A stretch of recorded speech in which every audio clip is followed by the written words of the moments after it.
Bonjour et bienvenue sur notre station de radio Aimé Césaire.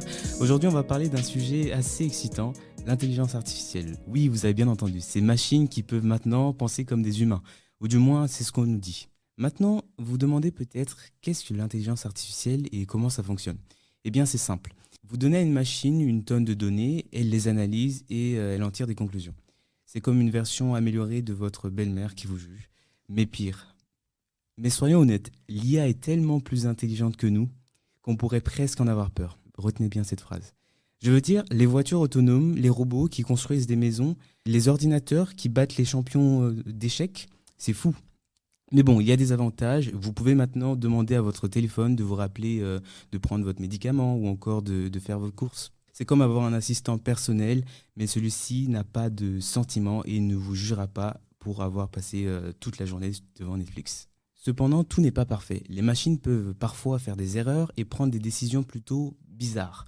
On se souvient tous de l'histoire de Tai, le chatbot de Microsoft, qui a rapidement appris le langage vulgaire et raciste grâce aux interactions avec les utilisateurs sur Twitter.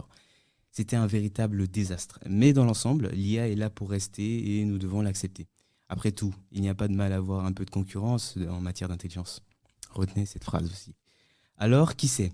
Peut-être dans quelques années, les robots prendront peut-être le contrôle de notre vie quotidienne, mais au moins, nous aurons des voitures volantes, non? C'est tout pour aujourd'hui, les amis. J'espère que vous avez aimé cette petite chronique humoristique sur l'intelligence artificielle. N'oubliez pas de rester branché sur notre station de radio pour d'autres sujets captivants.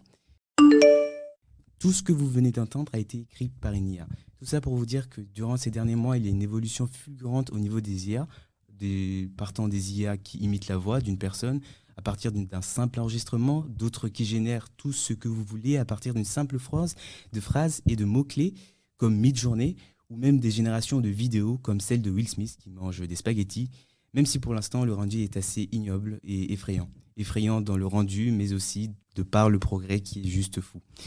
Il y a aussi les IA textuelles, donc comme celui qui a écrit ce passage, ChatGPT, fondé par OpenAI, suivi de près par Google et même récemment MyAI, qui a été fondé par Snapchat. Alors les IA sont sans doute là pour durer, surtout lorsqu'ils permettent des avancées dans beaucoup de domaines comme la médecine, le numérique, ou permettent encore de travailler 10, 100, pourquoi pas 1000 fois plus vite. Cependant, il existe des aspects négatifs à cette évolution, surtout quand une IA nommée Elisa pousse un homme au suicide en Belgique durant le mois de mars 2023. Les avis donc ne sont pour l'instant pas fondés, on va dire, sur les IA, mais les élèves sont assez contents, surtout lorsqu'il s'agit de demander à ChatGPT rédige-moi un paragraphe argumenté sur la Seconde Guerre mondiale. Et vous, quel est votre avis sur l'IA ?